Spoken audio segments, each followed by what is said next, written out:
Hello, எல்லா அன்பான நேயர்களுக்கு வணக்கம். இன்றைக்கி வீடியோவில் நீங்கள் என்ன பார்க்க போகிறீங்கன்னாக்கா, சாமானியமாக நாங்கள் ஹோட்டல்களுக்கு போனப்போ இட்லி வாங்கிட்டாக்கா நீர்க்க சட்னி ஊற்றி கொடுப்பா இல்லையா, எவ்வளோ டேஸ்டியாக இருக்கும்னு நாங்கள் நினச்சி தொட்டுன்னு சாப்பிட்றோம். அதே மாதிரி வீட்டில் செஞ்சாக்கா வாங்கோ, எவ்வளோ ஈஸியாக 2 விதம் சட்னி எப்படி செய்யறதுன்னு காட்டி கொடுக்குறேன். முதலாவது வேர்க்கடலை சட்னி எப்படி பண்ணுறதுன்னு பார்க்கலாமா? ஒரு வானலில் வச்சுட்டு ஃப்ரெஷ்ஷாக இருக்கிற கருவேப்பிலை போட்டுட்டு ஒரு 1/2 கப் அளவுக்கு வேர்க்கடலை போட்டு, இங்கே நான் காரத்துக்கு பேட்கி சில்லி யூஸ் பண்ணியிருக்கேன். நீங்கள் வேண்டான்னா குண்டூர் கூட சேர்த்துக்கலாம், காரமாக இருக்கும். பேட்கி வந்து கலர் கொடுக்கும். நல்லா வறுத்துட்டு அது கூட கொஞ்சோண்டு புளி விட்டுட்டு, புளி ஜலமும் விட்டுக்கோங்க, கொஞ்சோண்டு புளியும் சேர்த்துக்கோங்க.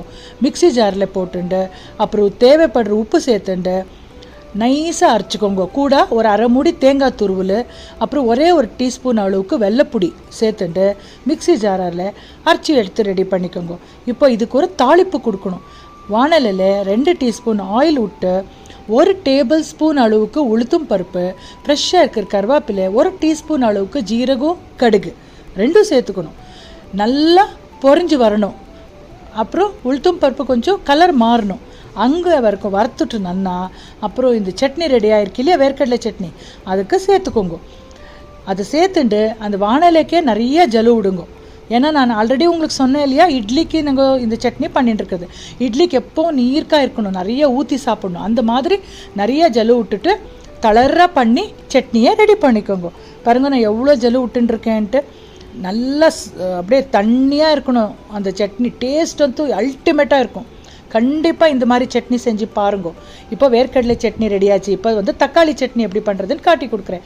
வானலில் 2 டேபிள் ஸ்பூன் ஆயில் விட்டுட்டு, சேம் இதுக்கும் அவ்வளோதான், ஃப்ரெஷ்ஷாக இருக்கிற கருவேப்பிலை, பெருங்காயம், 1 டேபிள் ஸ்பூன் அளவுக்கு உளுத்தம் பருப்பு, 1 டீஸ்பூன் அளவுக்கு சீரகம், கடுகு சேர்த்துண்டு, காரத்துக்கு வரமிளகாய் சேர்த்துண்டு, தக்காளி ஒரு 5 தக்காளி மீடியம் சைஸ் பொடியாக நெருக்கி, கூட கொஞ்சோண்டு புளி சேர்த்து நல்லா வதக்கிக்கிறேன்.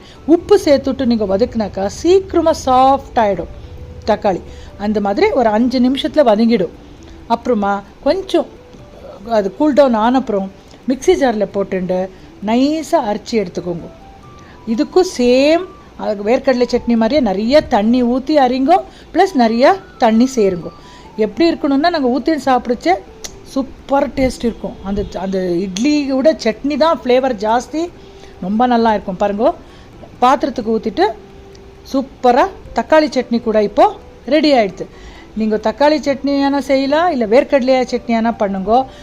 மொத்தத்தில் 2 சட்னியும் சூப்பராக இருக்கும். டேஸ்ட்டு தளராக இருக்கும். நிறைய தாராளமாக ஊற்றிட்டு நீங்கள் சாப்பிட்லாம். கண்டிப்பாக